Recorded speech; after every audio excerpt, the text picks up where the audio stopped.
नमस्कार दोस्तों, मेरा चैनल कथा भक्ति सागर में आप लोग का स्वागत है।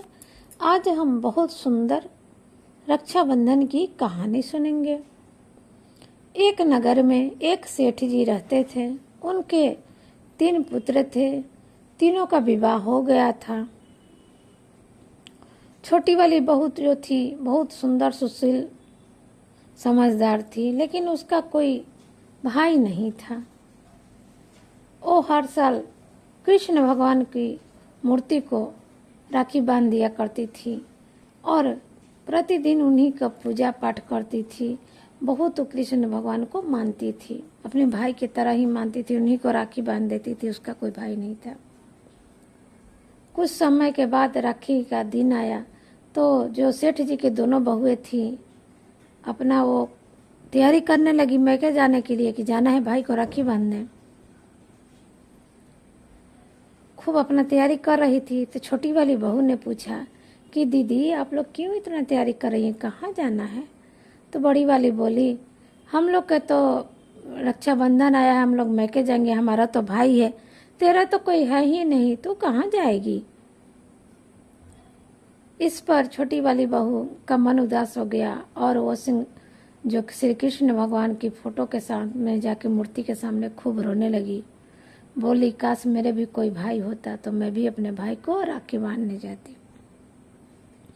दूसरे दिन राखी का दिन था। दोनों सेठ जी की दोनों बहुएं चली गई मैके। तो कुछ समय के बाद एक लड़का खूब सुंदर आया सेठ जी के घर। बोला कि मैं छोटी वाली बहू के मने भाई हूँ, दूर चचेरा दूर का भाई हूँ, मैं इसको लेने आया हूँ राखी पर। सेठ जी बोले आज तक तो मैंने तुम्हें देखा नहीं, आज कैसे भाई बन गया, कहाँ से आ गया? वो बोला लड़का कि मैं बाहर विदेश गया था कमाने, अभी लौट के आया हूँ। सेठ जी तैयार हो गए, बोले ठीक है भाई है तो अपना ले आके जाओ। लेकिन जो छोटी बहू का दूल्हा था वो विश्वास नहीं कर पाया। वो बोला उस लड़के से कि आप लेके तो जा रहे हैं इसे अपने साथ, लेकिन लेने के लिए मैं खुद आऊँगा। वो लड़का तैयार हो गया, बोला ठीक है आप आइएगा लेने के लिए। अब छोटी वाली बहू उस लड़के के साथ चल दी। रास्ते में गई तो पूछी कि भैया आप बताओ इतने दिन के बाद क्यों हुआ, आप कौन से मेरे भाई हो, कहाँ थे इतने दिन? मैं इतना रोती रहती थी अपने भाई के लिए रखी पर, लेकिन कभी आप नहीं आए। तब बोले वो लड़का बोला कि मैं दूसरे देश गया था कमाने, मैं अभी लौट के आया हूँ। ऐसा कह के वो अपने साथ ले गया छोटी बहू को। कुछ दूर जाने के बाद खूब सुंदर महल था, उसी में उनको ले गया। वहाँ गई छोटी बहू तो उसकी भाभी भी नजर आई। भाभी ने खूब सेवा सत्कार किया, खूब खिलाया पिलाया। राखी के दिन छोटी बहू ने अपने भाई को राखी बांधा। दूसरे दिन उसका पति उनको लेने के लिए गया। पति भी देख रहा है कि कितना सुंदर महल है, नौकर चाकर है, बहुत धनी मनी आदमी है। तब उस लड़के ने क्या किया, जो छोटी बहन का भाई बना था, उसने ढेर सारे गहने जेवरात सब दे के अपनी बहन को विदा कर दिया। जब उसका छोटी बहू का दूल्हा उसको लेके अपना आ गया, आधा रास्ता आया तो उसको याद आया कि मैंने अपना जो कुर्ता पहन के गया था मेरा वहीं छूट गया है।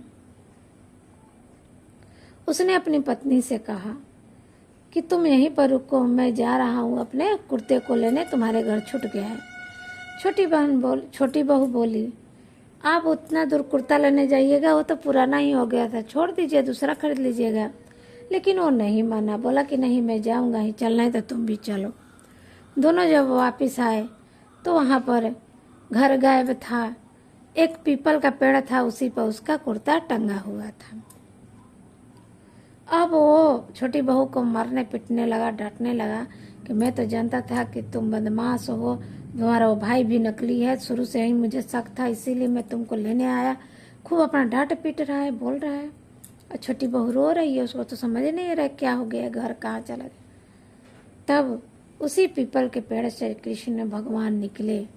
एक अंजोर मतलब दिव्य प्रकाश निकला, उसमें से श्री कृष्ण भगवान निकले और उन्होंने कहा कि रुको, तुम इसे मत मारो, मैं श्री कृष्ण हूँ, मैं इसका भाई बन के आया था।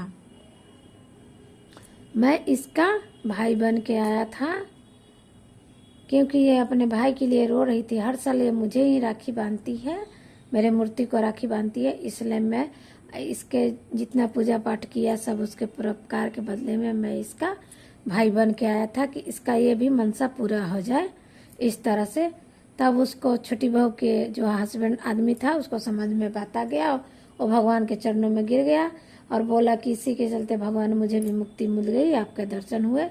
तो इस तरह से सच्चे मन से अगर भगवान को आप किसी चीज़ की प्रार्थना करेंगे तो किसी न किसी रूप में जरूर पूरा करेंगे। जय कृष्ण भगवान की।